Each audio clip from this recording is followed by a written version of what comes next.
Okay, I'm going to be talking about Superman versus Superman, which also includes Brendan's Ralph's take that continue in CW's Crisis on Infinite Earths, which started with Christopher Reeve, and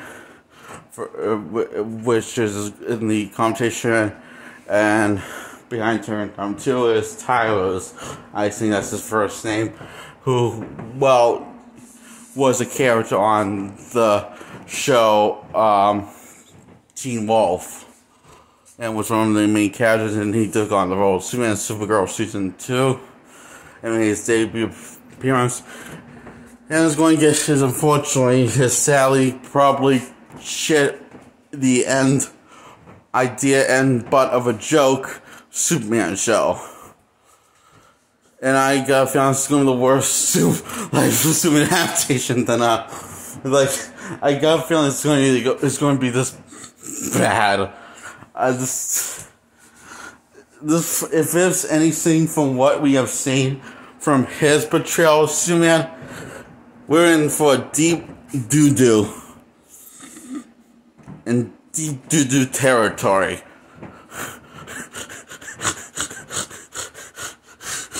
Of him shitting the bed, not just for one season, but for multiple seasons. Each time he's on screen. Here's the thing, he's not a bad actor at all at playing Superman, or a bad actor in general. My problem is, you say I like the design of the costume. Yes, it's a different design, and weird because it's a different design from past previous Superman's costume, and all other Superman costumes in live action form. But I think that's one of the highlights of his costume, his performance. It's pretty much everything else I have a problem with.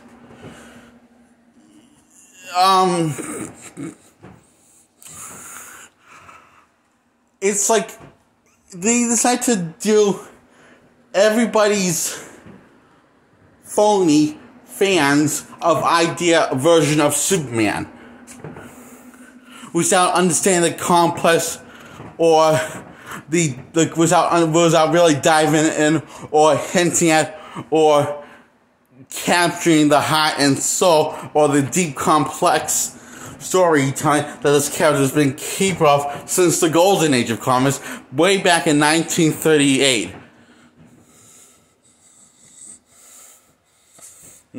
When he made his debut appearance and became pretty much the icon of the DC universe in comics and in movie adaptation and in every format.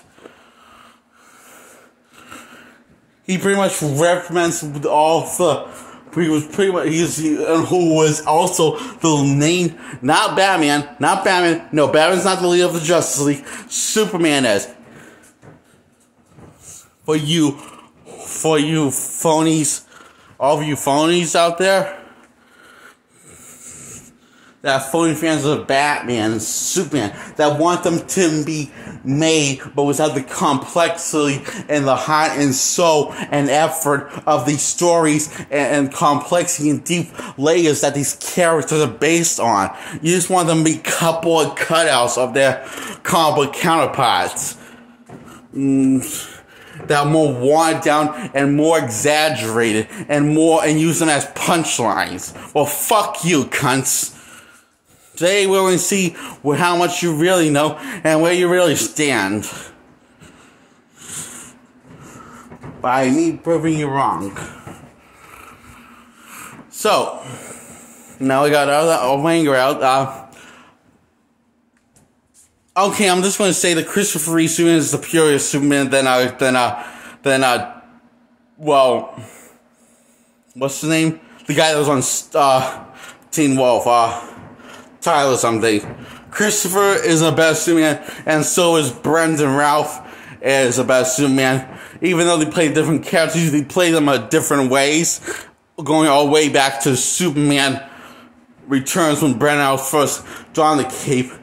See, he plays Superman with more of a two chips on his shoulder, and as he feels like he always gets the feeling that he needs to prove something to everyone. Well, Christopher Reeve did have that. It wasn't two chips; it was more like one chip of need to, as in less stress of feeling he needs to prove someone to everyone, including himself. Brendan Rouse does. It seems like when Brendan Rouse took on the role, he decided, let's put Superman under more stress and look like he's basically going to collapse of stress when you see him acting and heroically doing all these heroic deeds.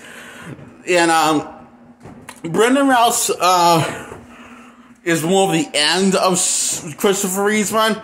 It's highly I hear Brendan Rouse is going to be basically going to be on a limited time series for the CW.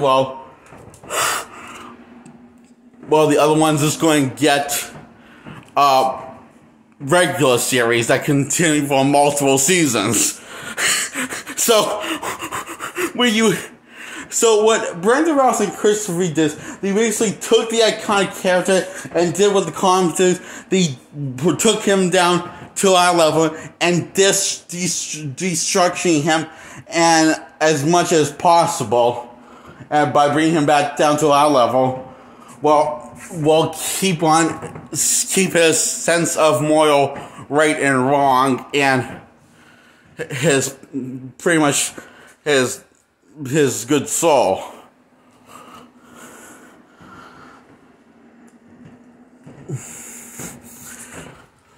Now, what the other guy does, I'm going to call him this the other guy because I refuse to believe that is Superman. Sure, he does a good job performance. I'll say his performance and his costume design, he doesn't really feel like Superman as much of an imposter of Superman. As a poser. As someone trying to pose as Superman, turn him to the biggest fucking punchline you would ever imaginable in live adaptation.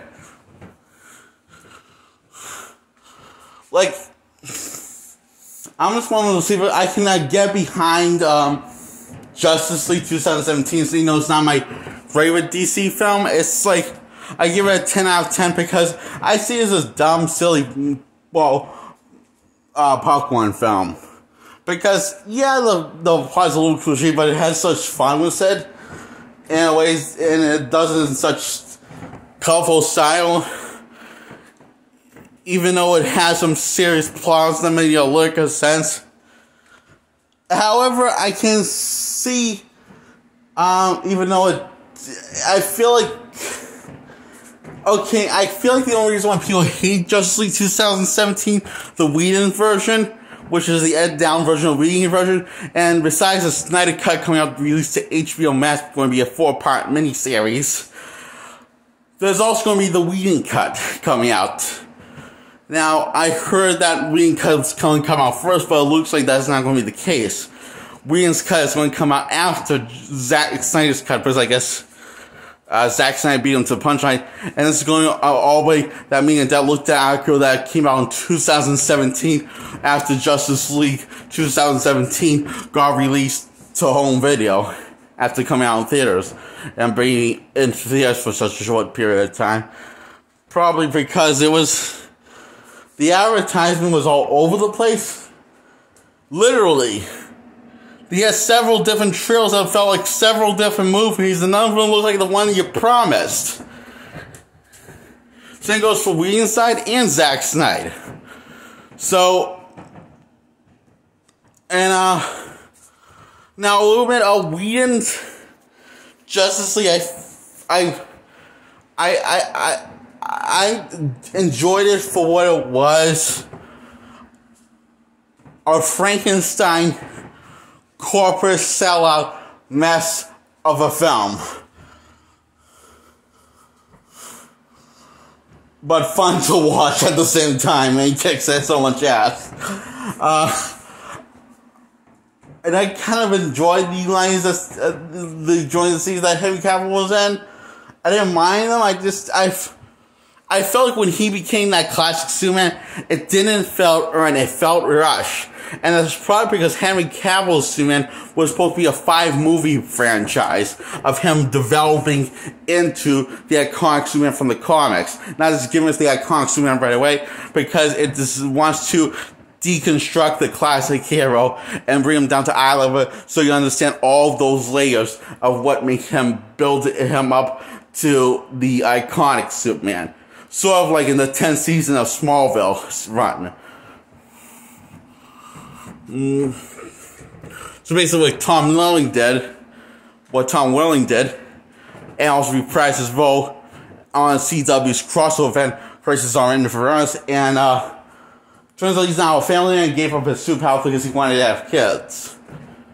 And I didn't mind that. I thought that was a nice send-off that universe version of Tom Welling's Superman, which is the original, but now that got then became a new multiverse called Rebirth and Crisis, as in rebooted. So probably maybe the same thing happened. What happened was Christopher Reeve's take on Superman, which ended with Brendan Alf playing a small role in Crisis. That he thinks that he might have his powers, and Superman, like Tom Williams, Superman might have his powers, like just as Superman might have his wife and Lois and kids, and his kid and all his friends back in his life, because it's kind of a hinted at when he is flying around the Earth, and he's doing a nod of doing what he did in the Christopher Reeve and the Superman Returns film, which is another Christopher Reeve film, is when he stands on the camera, but you notice that his logo is yellow. Part of his logo is yellow again.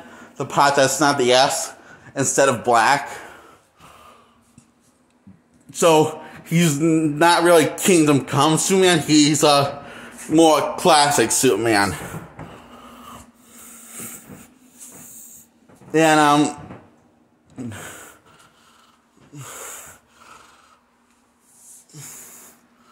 so you have the feeling that it's kind of hinting that he's a much more happier Superman and more relaxed and less stressed out of failing it again, because he failed all of his friends and loved ones, his family and friends, which was his kid and his wife Lois. So, and also everyone at the Daily Planet, all of his friends. Because they all died by the hands of the Joker after the Joker released a laughing gas bomb. Because he felt like he wasn't getting enough public appeal from the Daily Bureau, so he got jealous. So, yeah. That's kind of messed up. So Christopher Reeve, who is now Brendan Routh, because Christopher Reeve started getting sick after falling off a horse, and then he started getting, I think it was ALS. He thought, and it was he basically became paralyzed, you know.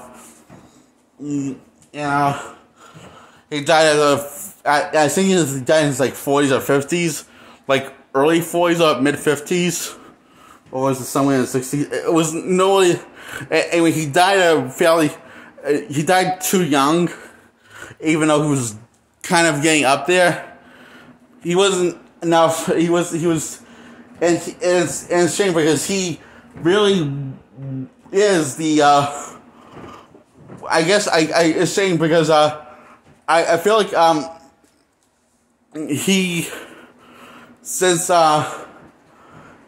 for a while it was George Reeve before Christopher took on the mantle, and then George Lee died because he got sick, because he got shot to death, and so for some reason we don't know. I don't know what happened to the passed to Superman from the serial that we got released into theaters. Not serial like the kind of movie serial. It's basically like a TV show released into theaters. That's exactly what it is. And the first Superman who played him in the first run of the first serial called Superman is also the same person I hear that voice. No wait, I hope I get that right. The first adaptation of Superman, it was Fleischer cartoon before the live adaptation. Before the live adaptation of serial was a limited time Fleischer cartoon. And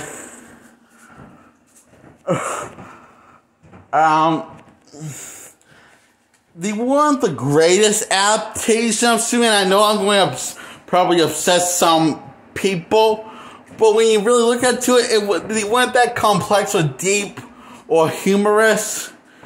In fact, or fun compared to other Superman adaptations, or interesting or as investing. But they were still, I guess, but the animation, I think, holds up. Even to this day, it looks smooth, like, most of the time. It runs smooth, looks like it runs smooth most of the time. And, I find it interesting how I hear the same person that voiced Superman in the Fleischer cartoon is the same person that voiced Superman on the radio show Superman. So that is basically the original first person that did Superman on radio or in any adaptation. And so they got that Superman to voice Superman for the Fleischer's cartoon. And I own that, and I enjoyed it for what it was. It's not bad.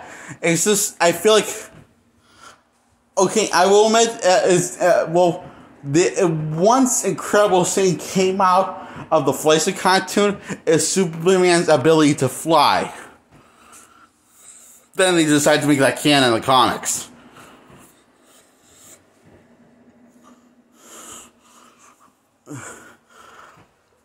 Other than that, I feel like people have too much respect and appreciation for the Fleischer cartoon, because outside of their flying, everyone compares it to Batman the Animated Series, and I think they're a little full of it, because Batman the Animated Series pretty much got the iconic characters down to 100%. They just took a more kid-friendly approach with the tone than the comics, because it was a kid show. But they understood the complexity and the humor and the fun and the mysterious that all of from Batman, especially in all of his roles, guy, and the intimidation. Sometimes you felt frightened, or for Batman, or from Batman, and it grabbed all of those emotions that you felt in the comics, but took a different tone with it, and shed a different light on it, and reimagined these characters while not forgetting to deconstruct them, while getting what makes them those characters, and understand why you love them from the comics. And Adam West did a good job in 1940s Freeze Batman did a good job doing this, and 1949 Batman, which all the Adam West and 40s Batman I mentioned are live adaptation of real things. Yes, there was a Batman before. There were 2 Batman and 2 Robins and 2 Alfreds before Adam West's run in 1966. Those were the original Batman, Robin, and Alfred. Now, the second run that had Batman, the same people that played, so Batman, Robin, and Alfred, that played from the Adam West one, those are the third people that have taken on the roles. The third group of people that took on the roles. Not the second or not the first. So, counting cartoon or live adaptation or anything, as far as I could. Well, counting anything involving bringing it onto the big or silver screen, a big or small screen. So, yeah. So, yeah. Anyway, what I'm trying to see was, where I'm going with is that the Fleischer cartoons is a better Superman, which I thought before was the worst reimagining of the character before Tyler took over. I don't really have a problem with his performance or his costume, but mostly how he's written, like they took instead of deciding to deconstruct his character and bring it down to our level, like all the other CW characters, except for Batwoman. That, from what I've seen, even though I haven't seen the first or second season, that hasn't come out. The second season hasn't come out. But I have seen a little of Black Lightning and all the other shows that DC has come out, or at least some flips here and there. So, but I only seen a trailer to Batwoman season 1, and I don't think that's a fair enough judgment to say I saw it. So, I haven't even seen a single episode or a clip, but it does try to deconstruct the character, but it doesn't sort of Captain Marvel 2019 way, as in bad, with little personality. People want a hero with a little personality. Usually Rose really does betray the character from the comics, but the bad kind of betray, by betraying the character, by pushing the character, because the comics, she's not just a lesbian, but she is in the show, but they make her a lesbian stereotype, because it was without any drama or humor in her character. It's just, she's a lesbian. It's just, so, and she doesn't play by the rules, so that means character. It's, fuck off.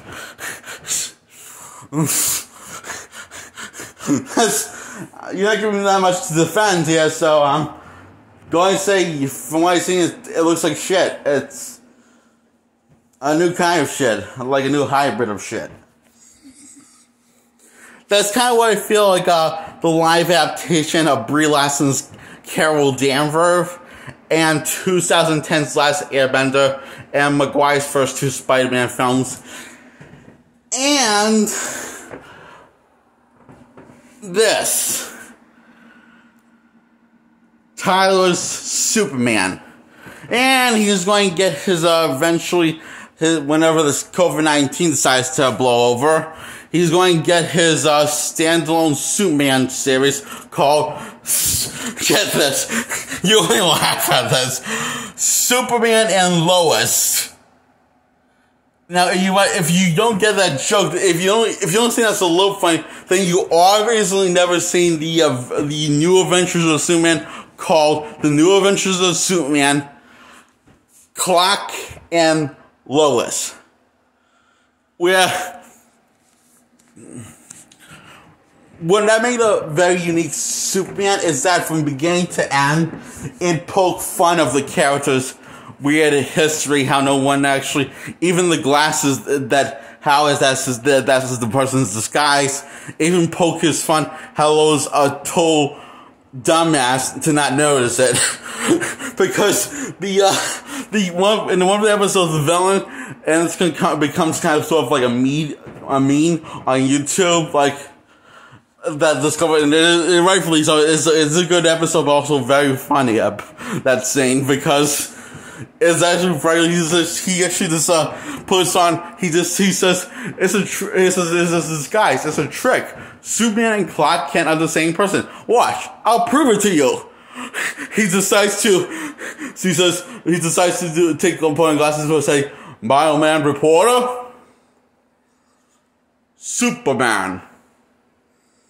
Duh! He delivers it like that. To Lois, and she's like, holy shit, I didn't notice that? And she gives that look, and it's so worth it. He always wanted to do that to Lois. And I love how he says that was totally worse than the time wasting. He's basically, he says, oh, that all this trip was worth that. Because he got to prove how much of a clueless dumbass Lois was, and all usually portrayed like a clueless dumbass.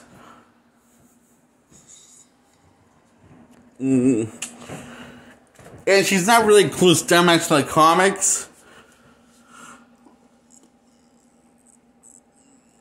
To a point puts her own life in danger. But she is still clueless when it comes to finding out the whole Superman I see right now thing.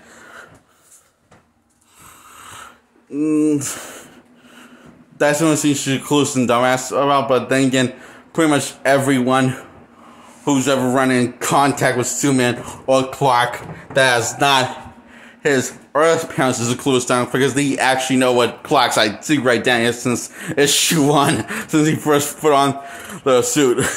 So, yeah, I mean, yeah, so,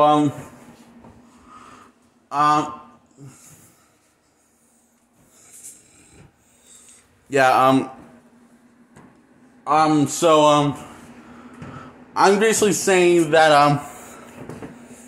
I feel like Tyler's Superman is more unintentionally comedic than the most comedic which is basically a spoof version